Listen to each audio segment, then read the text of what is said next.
انا للہ و انا الیہ راجعون۔ فصل گل ہے اب جہاں میں، اے شہیدو تم کہاں ہو؟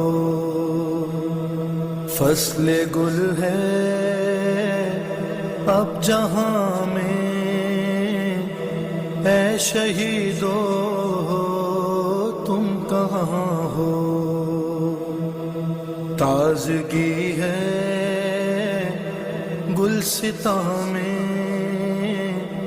اے شہیدو تم کہاں ہو؟ خدا کی طرف سے آئے ہیں اور خدا ہی کی طرف ہم کو واپس جانا۔ اسلام آباد میں جو دھماکہ ہوا ہے وہ صرف ایک بم دھماکہ نہیں بلکہ انسانیت کے سینے میں دھماکہ ہے۔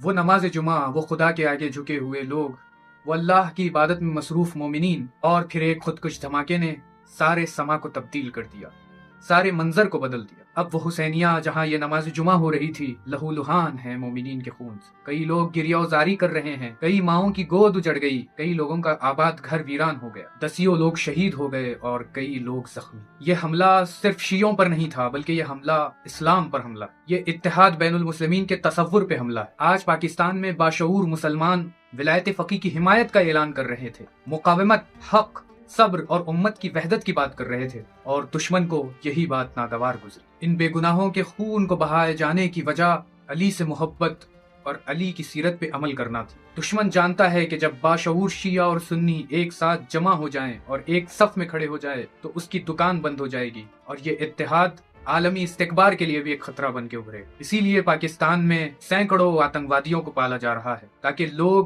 عقل اور فکر کی راہ کو چھوڑ کر جذبات اور اندھی تقلید میں ملوث ہوں، اور اس اندھی تقلید اور عقل کی تعطیل کے ذریعے سے بے گناہ نہتے مسلمانوں کو قتل عام کریں۔ یہ وہی یزیدیت ہے، یہ وہی خوارج کا عمل ہے۔ خدا ان کو نیست و نابود کرے۔ لیکن ہاں عزیزو، شہادت ایک موت نہیں بلکہ ایک انتخاب ہے، ایسی موت جس کی طرف خود انسان بڑھتا ہے، نہ یہ کہ موت اس کی طرف بڑھتی چلے آتی۔ یہ تو روایات میں بھی آیا ہے، کہا جاتا ہے کہ اگر شیعہ بستر پر بھی مر جائے تو شہید کی موت مرتا ہے۔ مگر شہادت کے درجات ہیں، اور ان میں سے سب سے بلند درجہ راہ خدا میں شہید ہونے کا۔ لفظ شہادت کا مطلب حاضر ہونا اور گواہ ہونا ہے، لیکن شہید کس چیز کا گواہ بن جاتا ہے؟ فرشتوں کا، جنت و رحمت الہی کا، یا خدا کی بارگاہ میں حاضری کا؟ جو بھی ہو، یہ بات تو طے ہے کہ شہادت کی موت عام موت نہیں، اور قرآن بھی صاف گواہی دیتا ہے وَلَا تَحْسَبَنَّ الَّذِينَ قُتِلُوا فِي سَبِيلِ اللَّهِ أَمْوَاتًا بَلْ أَحْيَاءٌ عِندَ رَبِّهِمْ۔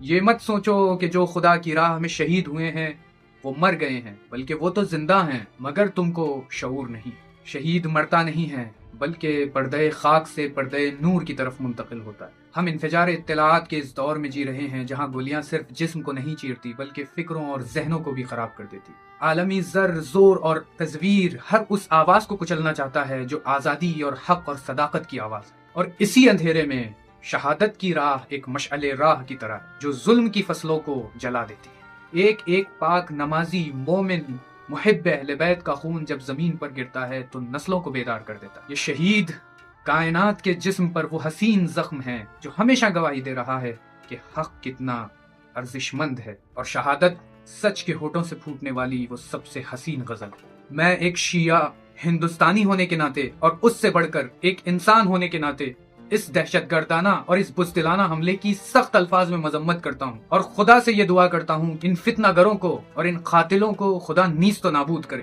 جو بے گناہ نہتے مسلمانوں کو نماز کی حالت میں اس بے دردی کے ساتھ قتل کرنے پر شرم بھی نہیں کرتے۔ انشاءاللہ یہ شہادتیں قوموں کو بیدار کریں گی، اور خداوند عالم سے دعا ہے کہ ہمارے اس مضطرب دل کو ظہور امام زمان عجل اللہ تعالی فرجہ شریف کے ذریعے سے مطمئن قرار دے۔